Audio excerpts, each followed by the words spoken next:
សួស្តីអ្នកទាំងអស់គ្នាថ្ងៃនេះខ្ញុំមានដំណឹងល្អយកមកចែករំលែកដល់បងប្អូនទាំងអស់គ្នាដែលមានគោលបំណងចង់ធ្វើជានគរបាលជាតិឬក៏ប៉ូលីសឥឡូវនេះឱកាសបានមកដល់ហើយគឺក្រសួងមហាផ្ទៃបានចាប់ផ្ដើមរើសនិស្សិតនិងសិស្សនគរបាលអាហារូបករណ៍ប្រចាំឆ្នាំ2025នេះដែលមានចំនួនរហូតដល់400នាក់ដែលនឹងត្រូវធ្វើការបណ្ដុះបណ្ដាលនៅបណ្ឌិតសភានគរបាលកម្ពុជាហើយក្នុងនោះមានឋានៈបរិញ្ញាបត្រវិទ្យាសាស្ត្រនគរបាលរើសចំនួន200នាក់ហើយមានការសិក្សារយៈពេល4ឆ្នាំ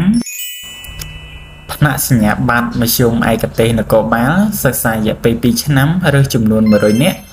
ឋានៈវិញ្ញាបនបត្រជាន់ខ្ពស់ជំនាញនគរបាលសិក្សាររយៈពេល1ឆ្នាំចំនួន100នាក់ដែលការសិក្សាទាំងអស់គឺស្ថិតនៅឯបណ្ឌិតសភានគរបាលកម្ពុជា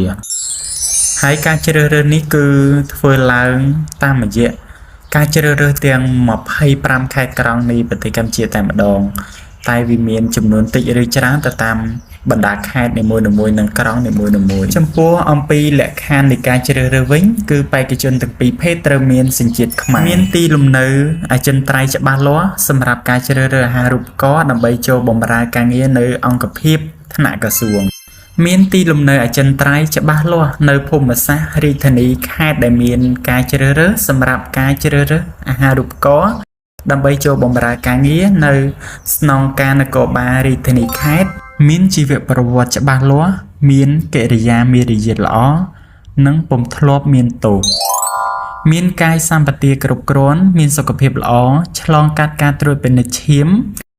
កាយសម្បទានិងតេស្តរោគសាធារញមិនមានស្លាកស្នាមរបួសឬស្លាកស្នាមសាក់ចំពោះបុរសមានកម្ពស់ 1.70 ម៉ែត្រឡើងទៅហើយនារីមានកម្ពស់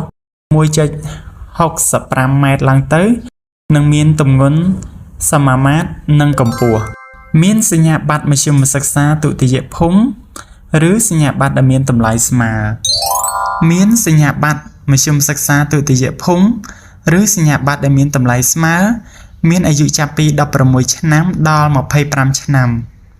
គិតត្រឹមថ្ងៃប្រឡងសម្រាប់ថ្នាក់បរិញ្ញាបត្រវិទ្យាសាស្ត្រនគរបាលនិងថ្នាក់បរិញ្ញាបត្រមធ្យមឯកទេសនគរបាលមានសញ្ញាបត្រមធ្យមសិក្សាទុតិយភូមិឬសញ្ញាបត្រដែលមានតម្លៃស្មើមានអាយុចាប់ពី17ឆ្នាំដល់25ឆ្នាំគិតត្រឹម